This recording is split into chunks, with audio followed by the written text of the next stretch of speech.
수익률로 치면은 도쿄 1등이지 않을까. 와, 제일 궁금했었던 건데 여기는 한 달에 그러면 집주인한테 월세를 얼마 정도 지불하세요?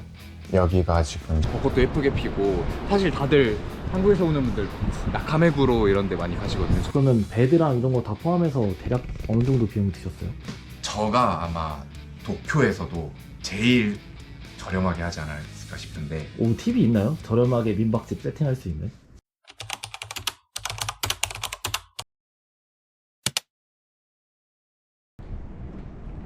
나는 이방인이다, 김용민 PD입니다.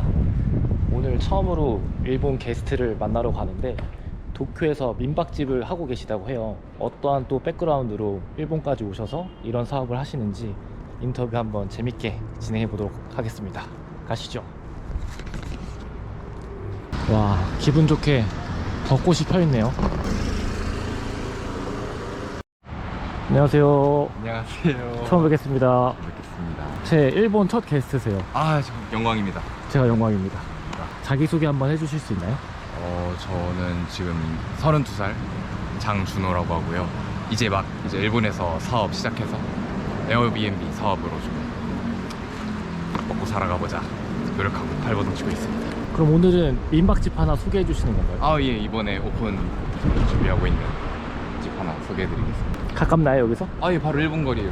여기가 칸다강인데 이렇게 벚꽃도 예쁘게 피고, 사실 다들 한국에서 오는 분들 나카메구로 이런 데 많이 가시거든요. 저기는 이제 벚꽃보다 사람이 더 많아요. 이런 이제 로컬 플레이스 오시면은 이렇게 사람 거의 없는 거 보이시죠? 네, 진짜 예쁘네요. 웃으면서도 지금 딱 만개한 상태죠. 지금 딱 만개한 상태죠. 벚꽃과 함께 오시는 게스트시네요. 한번 민박집 구경해 보도록 하겠습니다. 들어가시죠. 민박하는 빌딩 여기에요? 네.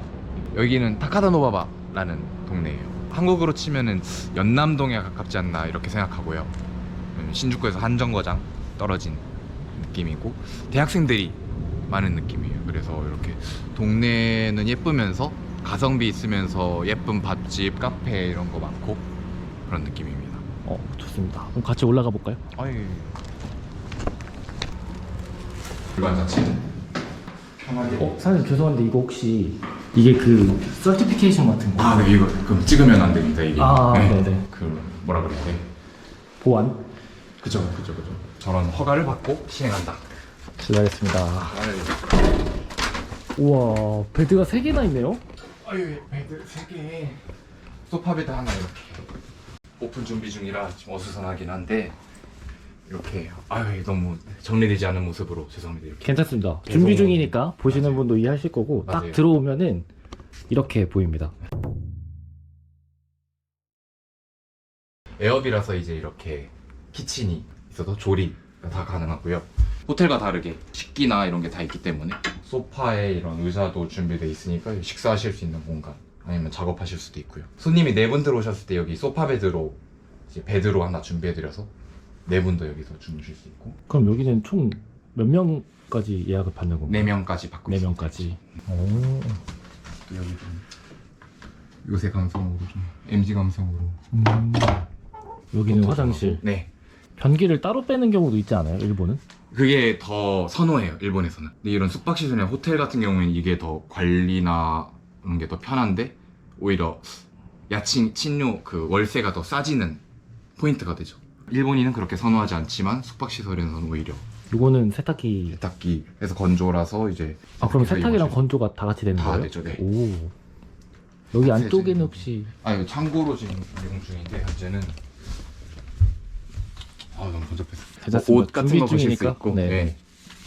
나중에 좀 안 보이게 좀 더 처리할 생각입니다.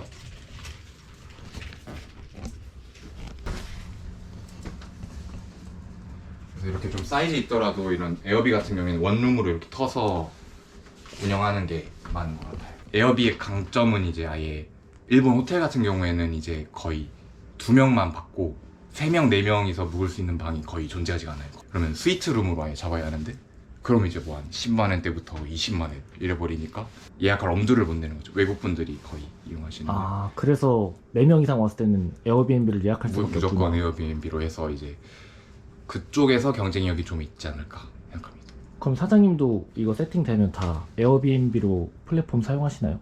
그죠. 거진 에어비앤비 예약을 상정하고 있습니다.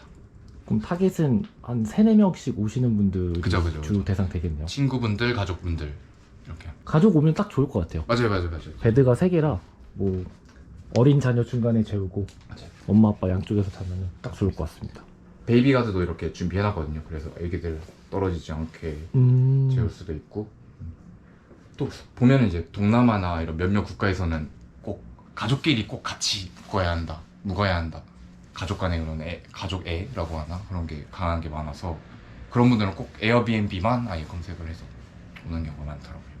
여기 처음 임대하셨을 때 어떤 상태였고 이거 세팅하는데 얼마 들었는지 좀 얘기해 주실 수 있나요? 대략? 한국 같은 경우에 이런 드럼 세탁기 달려있는 물건 많잖아요. 냉장고 달려있는 물건도 많고. 근데 일본은 아무것도 없다고 생각하시면 돼요. 딱 문 열었을 때 지금 눈에 보이는 게 아무것도 없는 상태였어요? 아무것도 없고 딱 하나 에어컨만. 에어컨만. 공사해야 되는 것만 일본은 있고요. 처음 왔을 때도 놀란 건데 커튼이 일단 하나도 없고요.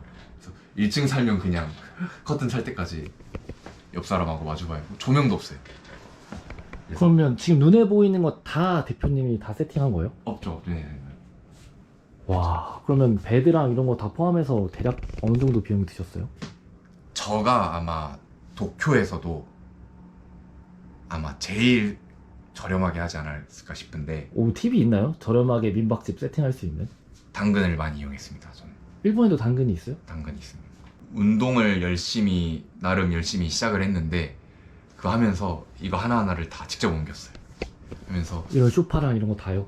와, 한국에 뭐라 그러죠? 이런 킥보드 서비스를 뭐라 그러죠? 따릉이 말고 있었던 것 같은데 그거가 한 번 이용하는데 200엔이 들어요. 그래서 이런 뭐 예를 들어 냉장고 이런 것도 당근에서 받아서 200엔으로 옮기고 이걸 킥보드로 옮길 수가 있어요? 옮겼어요. 칭칭 감아서 옮기고 균형 잘 잡아서 혼자서 이렇게 들어가지고 혼자 옮기고 하면서 정말 싸게 옮겼고 여기서 구매한 거는 딱 침대 프레임 아예 사이즈 맞는 거를 구할 수가 없어가지고 프레임만 이제 한 2만엔 정도 하는 거로 구매를 하고 나머지는 다 그렇게 싸게 당근 이용하면서 나머지를 합쳐서 1만엔 10만원 안 되게 진짜요? 와, 대박인데? 교통비 다 포함해 옮기는 비용을 포함해서 와, 그래서 수익률로 치면은 제가 뭐 도쿄에 거의 뭐 일본 전체까지는 모르겠고 그냥 도쿄 1등이지 않을까 와, 생각합니다. 이렇게 뭐 몇만엔, 뭐 3만엔, 2만엔, 3만엔에 이렇게 세팅해서 수익 내는 사람이 아마 없지 않을까. 진짜 준비를 많이 하셨네요. 그냥 제 체력을 딱 소진해서 진짜 갈아 넣었네요, 여기다가. 맞습니다. 잘 되실 겁니다. 아유 노력해야죠. 제일 궁금했었던 건데 민박이라고 하는 임대업이 집주인한테 월세를 주고 30일 동안 영업해서 그 월세보다 돈을 많이 벌어야 네, 맞습니다. 수익이 남잖아요. 한국으로 치면 연남동 같은 느낌이라고 하셨는데 맞습니다. 네. 여기는 한 달에 그러면 집주인한테 월세를 얼마 정도 지불하세요? 여기가 지금 18만 엔에 계약을 했어요. 그러면은 180만 원. 80만 원. 딱 환율도 1,000원 됐으니까. 이 건물주가 민박을 허용해 주다 보니까 주변 같은 조건의 같은 넓이나 방에 비교했을 때 한 1.5배 정도는 되는 것 같아요. 건물주 입장에서는 월세를 더 많이 받을 수 있어서 허가를 내주는 건가요? 그렇죠. 그런 느낌이라고 보시면 됩니다. 한국 분들이면 그렇게 되면 거의 다 이렇게 1.5배 월세를 많이 받는다고 하면 이렇게도 많이 영업을 허가를 할 것 같은데 일본은 1.5배라도 거의 허락을 안 하는 데가 대부분이. 건물을 가진 사람 입장에서는 월세를 더 많이 받을 수 있는데 맞아요. 민박으로 허가를 안 해주는 이유는 약간 일본인 특성인가요? 아니면 이유가 있는 거예요? 맞아요. 일본인 특성이 큰 것 같아요. 이런 건물 가진 분들은 지역 유지나 이런 주변 건물 분들하고 관계도 있다 보니까 메이와크라고 하는데 민폐 끼치는 거에 대해서 좀 많이 조심하는 분위기나 이런 것도 있고 뭐 건물이 좀 상한다고 생각하시는 분들도 있고. 메이와쿠라는 표현이 따로 있을 만큼 맞아. 아주 중요하게. 그게 정확하게 맞습니다. 어떤 뜻이에요? 민폐라고 아, 딱 생각하시면 민폐? 됩니다. 민폐. 아, 어떻게 보면은 돈보다는 더 다른 가치를 좀 중요하게 생각하는 건가요? 그렇다고 생각합니다. 일본이 특히 더. 신기하다. 제가 한국에 건물을 가졌으면 월세를 많이 받을 수 맞죠, 있게끔 맞죠, 세팅할 맞죠. 것 같은데 저라도 그럴 것 같습니다. 그러면 매물 찾는 게 어려울 것 같은데요? 여기를 제가 매일 문의로 쳤을 때 1만 건을 문의해서 진짜요? 계약까지 처리된 게 딱 한 군데 있습니다. 1만 건을 문의해서 100개 정도 답장이 오고요. 그 중에서 이제 신청 넣어서 진행했을 때 한 군데 된 느낌으로. 와, 근데 사장님이 좀 대단하신 게 저도 게스트 모실 때 음. 이메일이나 인스타그램 DM으로 저도 나름 영업을 하거든요. 네네. 근데 만 명한테 콜드메일을 보낸다는 게 정말 쉽지 않은 일인데 의지가 있으시네요, 진짜. 어떻게든 찾아야겠다는 그런 느낌. 저 같은 경우는 이제 외국인이기도 하고 혼자서 이제 회사 차려서 한다니까 이제 그런 신용 면에서도 일본인 분들에 비해 떨어지다 보니까 더 찾기 어렵지 않았나. 그러네. 빌려주는 집주인 입장에서 음. 외국인이고 음. 이러니까 조금 경계를 했을 수도 있겠네요. 그렇죠. 그럼에도 불구하고 그러면은 얼마나 찾으신 거예요? 계약까지 하지 않더라도 이제 매물 좀 보면서 이제 시세 같은 거 좀 파악하기 시작한 게 한 6개월 정도 전부터는 이제 찾기 시작했고, 이제 실제 계약에 가까워지는 물건들은 이제 한 3개월 전부터는 본격적으로 메일 엄청나게 보내면서 신청 넣고 했던 것 같습니다. 그럼 총 6개월? 총 6개월 내내. 지금 민박은 여기 하나만 하시나요? 이제 한 개 더 계약을 해서 시부야에도 여름쯤에 오픈 예정에 있습니다. 그럼 이게 1호점이 되는 거예요? 1호점이죠, 여기가. 네. 와, 준혼의 민박 1호점. 그럼 사장님은 민박 일을 하시기 전에는 어떤 일을 하셨어요? 저는 일본에서 이제 IT 엔지니어 5년 반 정도 했습니다. 그럼 지금 알겠습니다. 이걸 사이드 잡으로 하시는 거예요? 아니면 본업으로? 한국인의 경우에는 사이드 잡으로 하는 게 불가능합니다. 아, 비자 같은 문제에서 취업 부자로 온 사람은 그 취업만 해라 하는 게 있고, 이 일을 하기 위해서는 경영 관리를 해라. 이 비자가 해서. 정해져 있구나. 네. 일본인 같은 경우에는 사이드 잡으로 가능한데, 이제 저같이 이제 직장인으로, 많은 분들이 이제 직장인이나 이런 취업 비자 쪽이실 것 같은데 하신다면은 이제 경영 관리로 변경을 하고 하셔야 한다. 그럼 한국인이 취업한 상태에서 부수입을 위해서 민박집을 하는 거는 불가능하네요?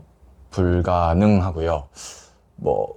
한 가지 팁인데, 굳이 그걸 원하신다 하면은 이제 임대업 같은 경우엔 가능합니다. 임대업이란 말은 이제 한 달 이상의 계약. 본업에 지장을 주지 않을 정도의, 이렇게 월세로 내주는 거는 이제 특별하게 할 일이 없잖아요. 그 정도 선에서는 이제 부수입 정도가 가능합니다. 임대업은 가능하고 네. 민박업은 불가능하고. 가능하고요. 그러면 여기가 지금 월세 180만 원에 계약하셨다고 하셨잖아요. 네네. 그럼 예상 매출이나 이런 것도 있으세요? 한 달에 이 아, 정도는 네. 뽑을 것 같다? 시뮬레이션을 돌렸고요. 이제 평균적인 주변 단가 같은 거 생각했을 때는 이제 지금 한 2만 엔 정도부터 시작해서 이제 2, 3만 엔 정도 점차 이렇게 올려가 볼 생각입니다. 1박이요? 네. 그러면 여기 지금 촬영일 기준으로 4월 5일인데 네네네. 세팅은 언제 끝나는 거예요?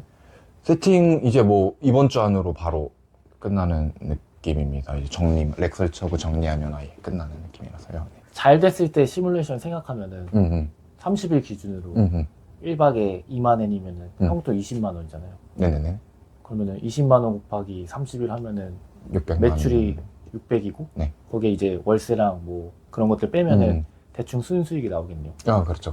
IT 엔지니어면은 커리어를 계속 쌓아 나가실 수 있을 것 같은데 그걸 그만두고 리스크를 테이킹 하신 거잖아요. 맞습니다. 내가 퇴사하고 민박업 해야겠다 결심하게 된 계기가 있으셨어요? 제일 이제 크게 느꼈던 거는 한번 관심 있게 보고 있긴 했어요. 평소에 인테리어도 관심 있고 했는데 코로나면은 이제 여기 다 망하는 거 아닌가 라고 생각했는데, 일본은 이제 내수가 돌아가는 나라다 보니까 그때 이제 원격 근무로 막 지방 사는 분들도 도쿄 이제 한두 달 살고 싶다면서 오히려 장기 예약 들어오고. 그러면은 코로나 터져서 재택근무 됐으니까 지방에 사시는 분이 이 기회에 코로나 터진 김에 도쿄 한 달 살이나 해볼까?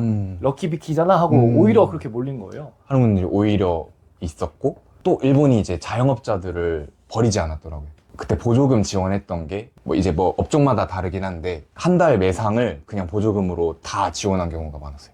와, 그건 진짜 쿨하게 좋네요. 그래서 영업을 안 하는데 한 달 매상이 그대로 들어오니까 오히려 더 돌았겠다, 경제가 돌고 오히려 더 잘 먹고 잘 산 분들이 더 많았고, 코로나 때. 그런 거 보면서 일본은 이제 자영업자 망하지 않으면서 또 관광업도 요새 보셔서 아시겠지만 아시아 중에 또 가장 또 관광업 다시 살아난 것도 일본이잖아요. 그런 거 보면서 일본이 망할 나라가 아니구나 라는 생각이 들었습니다. 그러면 딱히 회사의 지루함을 느끼거나 커리어에 뭔가 실증을 느껴서 그만두신 건 아니고 기회가 더 많다고 생각해서 이쪽으로 바꾸신 건가요? 기회가 파이가 더 커 보였죠. 일은 적게 하면서 안정적인 수입이 가능하다. 상반이 좀 열려 있다. 열려 있다. 좋네요. 멋있네요. 내가 갖고 있는 잡이 있는데 비자를 바꿔가면서까지 그걸 도전했다는 게 또 외국에서 대단합니다. 아유, 우민님도 저는 뭐 아직 초밥 유튜버라 초밥 유튜브. 쉽지 않아요. 저희 나이 때 도전해야죠. 언제 하겠습니까? 맞아요. 앞으로의 목표가 있을까요? 저는 뭐 3년, 5년 후 뭐 장기적으로 좀 갈긴 하는데 애들 도와주는 게 좋아가지고 개인적으로 여기도 좀 안정시키고 나면은 이제 사무소에서 좀 애기들 뭐 한 10대 정도 AI 프로그래밍이나 조금 무료로 좀 알려주면서 도와주고 싶은 생각도 있고 최종적으로는 뭐 학원 같은 거 만들어서 생활 어려운 친구들 좀 도와주면서 자기 힘으로 밥벌이 할 수 있게 그런 거 알려주는 학원 좀 만들고 싶은 게 꿈입니다. 와, 그러면 민박으로 약간 경제적 자유를 얻고 하고 싶은 걸 하는 거네요. 맞아요.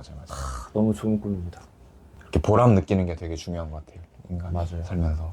그리고 제 채널이 외국에서 사는 사람들을 어떻게 사는지 인터뷰하는 채널이다 음. 보니까 네네. 일본으로 뭐 유학이나 뭐 일이나 이민을 생각하시는 분도 있을 수도 있거든요. 네네. 그분들한테는 어떻게 보면 좋은 레퍼런스가 되니까 아유, 그렇죠. 일본에 그렇죠, 오려고 그렇죠. 하시는 분들한테 해주고 싶은 얘기가 있으신가요? 언어는 얼만큼 공부하던 다 제곱으로 도움이 되는 것 같아요. 그래서 한국에 있는 동안 그래서 일본 어떻게 하면 되겠지라고 하시는데 하신 만큼 그만큼의 제곱으로 느니까 많이 공부한 만큼 그만큼 더 즐길 수 있는 것도 많이 늘어난다고 생각합니다. 일본어가 그래도 한국어랑 비슷한 면도 많으니까 공부하기 괜찮지 않을까. 인터뷰 마치도록 하고 준호네 민박 1호점, 2호점 다 대박 나시길 바라겠습니다. 아유, 너무 감사합니다. 고생 많으셨습니다.